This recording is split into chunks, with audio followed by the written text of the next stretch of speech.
Sila ay nagbubukas noong taong 1967 na nagpapakita ng isang piloto ng spacecraft at Colonel Vladimir Kamarev na bumabalik sa Earth matapos ang kanyang misyon. Habang siya ay nagpapaghanda na mag-penetrate sa ibabaw ng Earth, biglang napalibutan ang kanyang buong spaceship ng isang di kilalang maliwanag na ilaw na tila nagresulta sa kanyang kamatayan.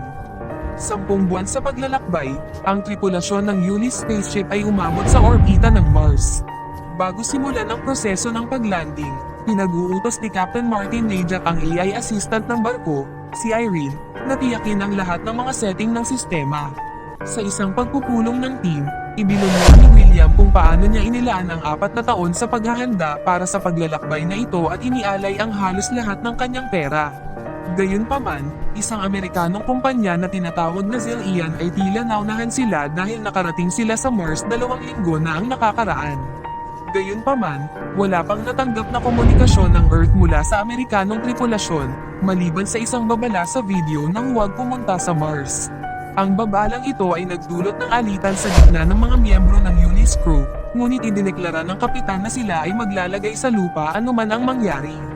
Makalipas ang ilang sandali, nagkaroon si William ng pribadong usapan sa therapist ng misyon, si Gian Renoir, at tinanong siya tungkol sa kanyang opinyon sa paglalagay sa lupa sa Mars.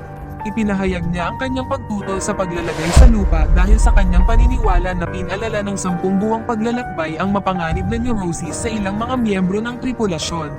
Ibinahagi niya ang kanilang kasalukuyang sitwasyon, mayroong inhinyero na nagpakita ng sintomas ng sosyopatya na si Basil, habang ang kapitan ay naghihiwalay sa kanyang asawa, na maaaring makaapekto ng negatibo sa kanyang mga pasya at pagdedesisyon. Samantala, ang isa pang miyembro ng tripulasyon, si Simon, ay hindi konektado sa chain of command at hindi nagsasalita sa kapitan.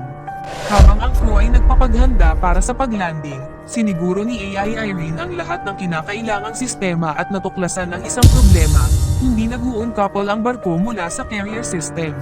Ito ay nagdudulot ng malaking panganib sa tripulasyon dahil kung hindi sila mag-uunkapol, sila ay manghuhulog sa Mars tulad ng bato at masusunog. Matapos ang ilang pagtatalakayan, kanilang naisip na ang tanging solusyon ay isagawa ang proseso ng uncoupling ng mano-mano.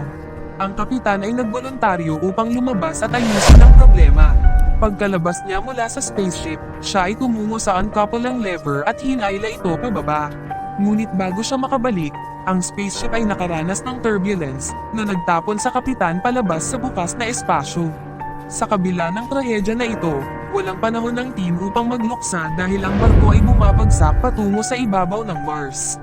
Di nagtagal, ito ay nagdulot ng power outage na pumipigil kay Irene, na piliting pinagkakatiwalaan ng mga miyembro ng crew sa manual na paglanding. Matapos ang maraming problema, sila ay nakapaglanding sa pulang planeta. Gayunpaman, ang problema ay hindi pa rin nalutas dahil hindi nila magawang simulan si Irene. Nang inspeksyonin ang spacecraft, napagtanto nila na ang labis na paggamit ng fuel sa paglanding ay nagbawas ng kapangyarihan na kinakailangan upang simulan muli ang barko. Ngayon, ang tanging opsyon ay maghintay ng 48 oras para magkaroon ng sapat na kapangyarihan ang solar panels para sa mga generator. Gayunpaman, hindi nila kayang maghintay ng ganoon katagal, kaya naghahanap ang tripulasyon ng alternatibong solusyon.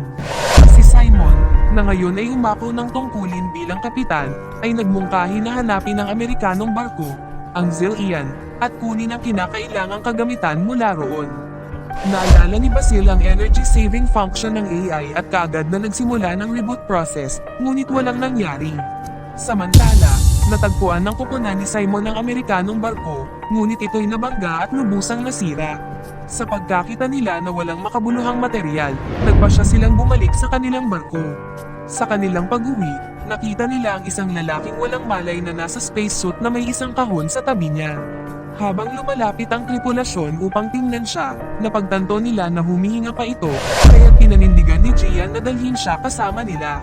Nagpahayag ng kanyang pag-aalala si Simon hinggil sa limitadong antas ng oxygen nila, ngunit sa kakaibang paraan ay nagawa ni Gian na kumbinsihin siya.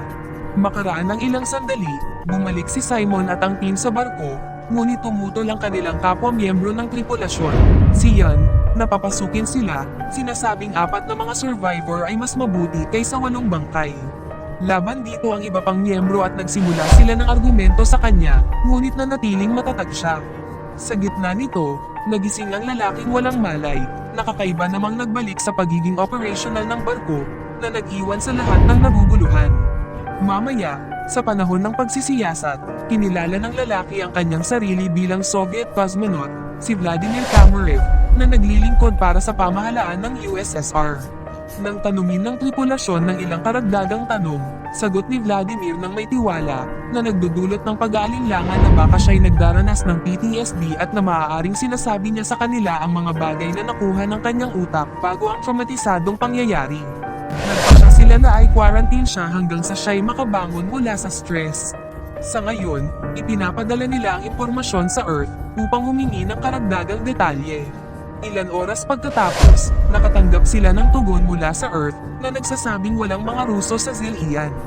Bukod dito, ipinaalam sa kanila na iniulat si Vladimir na namatay noong 1967. Ito ay nagdudulot ng kaguluhan sa tripulasyon dahil hindi tila ganon katanda si Vladimir. Dahil siya ay isang therapist, si Gian ang itinalaga upang tanungin si Vladimir. Gayunpaman, ang tanging bagay na kanyang inamin ay ang kanyang pagkagutom. Lumapit si Gian upang kumuha ng pagkain para sa kanya, habang ang iba naman ay nagtatangkang suriin ang sitwasyon. Sa pagitan nito, lumapit si Basil kay Eva at ibinahagi ang kanyang hindi pa napapatunayang teorya. Maaaring naghihintay si Vladimir na sila ay mag-land sa Mars. Inalok ni Gian ang pagkain si Vladimir habang binubuksan ang paksa ng kanyang ulat na pagkawala sa nakaraan. Ibinahagi niya ang balita ng kanyang ulat na pagkamatay 50 taon na ang nakalipas at pati na rin ang kanyang libing ng kanyang pamilya. Sa kabila ng nakakabahalang pahayag, nananatiling tahimik si Vladimir at sa halip ay nagtanong kung hindi ba siya naniniwala sa kanyang mga mata. Bukod dito, hindi mapagkakatiwalaan ang kanilang spacecraft dahil sa kakulangan ng gasolina na nagpapigil sa kanila sa pag-alis. Kinabukasan, biglang nawawala si Vladimir mula sa barko sa kabila ng napakasiguradong mga pinto nito. Sinuyod ni Simon ang buong lugar ngunit hindi siya matagpuan. Maya-maya, natuklasan nila na nawawala ang kanyang spacesuit na nagpapahiwatig na sa ilang paraan ay nakalabas siya ng barko. Makaraan ng ilang oras, natuklasan ng crew ang nakabibiglang katotohanan, mayroon pang ikatlong strand ng DNA ni Vladimir, hindi katulad ng karaniwang tao. Agad nilang ibinahagi ang natuklasan ito sa iba pang miyembro ng tripulasyon, at iginiit ni Eva na walang kilalang anyo ng buhay ang nagpapakita ng dalawang estruktura ng DNA. Hindi nagtagal, natagpuan ni Simon at ng kanyang team si Vladimir na nakatayo malapit sa isang kakaibang bato na may maliit na piramideng bato sa tuktok nito. Nang tanungin tungkol dito, sinabi ni Vladimir, ito'y galing sa Mars, at idinidiin na ang planeta na ito ay matagal nang naghihintay sa kanilang pagdating. Sa ibang lugar, iniulat kay Ivan Goldstein, ang tagapagtatag ng korporasyon ng Zilhian, na unang dumating sa Mars, ang pagkakatuklas ng isang tao sa pulang planeta. Sinasabi ng mga mananaliksik na hindi natural ang pagkakaroon ng lalaki doon, tuwirang tinutukoy bilang isang alien sa anyo ng tao. Ayon sa kanila, ang tanging extraterrestrial na anyo ng buhay na kayang mabuhay ng ganito katagal ay artificial intelligence. Sa Mars, dinala si Vladimir pabalik sa Ulis at sumailalim sa interogasyon. Gayunpaman, iginiit niyang wala siyang maalalang paano niya binuksan ang pinto ng barko at nakalabas. Makaraan ng ilang sandali, isinasagawa ni Irene ang pag-aaral ng kakaibang istruktura at nagtatapos na ito'y malapit na katulad ng mga istruktura mula sa sinaunang sibilisasyon sa Earth.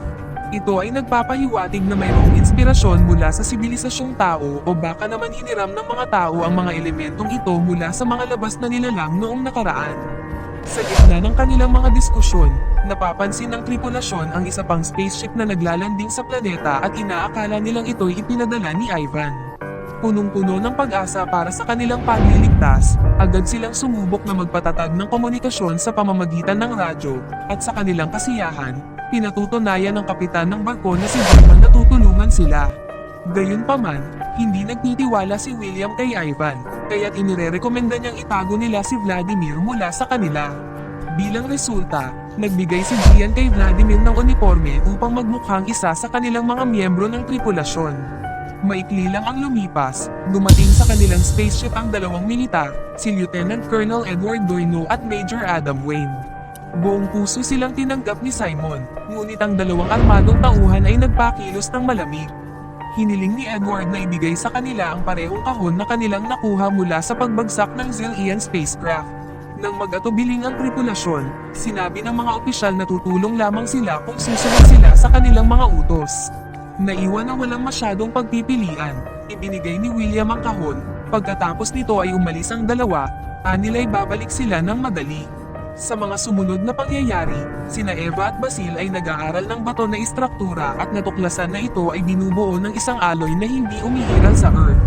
Gayunpaman, kilala ito mula sa sinaunang mga pinagmulan at dating tinatawag na orichalcum, ang metal ng Atlantis. Bukod sa iron, zinc, copper at nickel, naglalaman ito ng triple helix DNA, katulad ng kay Vladimir.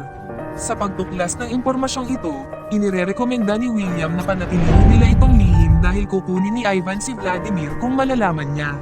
Sa puntong ito, mayroong maliit na alitan sa pagitan ng mga miyembro ng tripulasyon dahil may ilan sa kanila ang gustong ipagpalit si Vladimir kay Ivan at bumalik sa bahay, habang may ilan naman ang gustong manatili doon upang ilantad ang tunay na katotohanan. Sa susunod na eksena, inimbitahan ni Gian si Vladimir sa kanyang cabin at humingi ng pahintulot na gamitin ang hypnosis sa kanya. Gusto niya talaga ay kumuha ng karagdagang impormasyon mula sa kanya. Sa di inaasahang pagsang-ayon ni Vladimir, kaya't siya ay hini-hypnotize upang ilantad kung paano siya napunta doon. Habang nagsisimula siyang magbahagi ng kanyang kwento, nanunood ang iba pang miyembro ng tripulasyon ng kanilang usapan sa pamamagitan ng isang monitor mula sa labas ng cabin. Ibinunyag ni Vladimir na sinubukan niyang maglanding ang kanyang Soyuz isa nang makakita siya ng isang kakaibang bagay sa kalawakan. Nagsimulang sakupin nito ang kanyang buong barko, pati na rin ang pagtaas ng temperatura ng labis. Bago pa niya maipagpatuloy ang kwento, biglang naramdaman ni Vladimir ang pagiging hindi komportable na nagdulot kay Gian na hindi na siya makontrol. Maya-maya lang, naudlot ang koneksyon na nagdulot na magblanka ang screen ng monitor.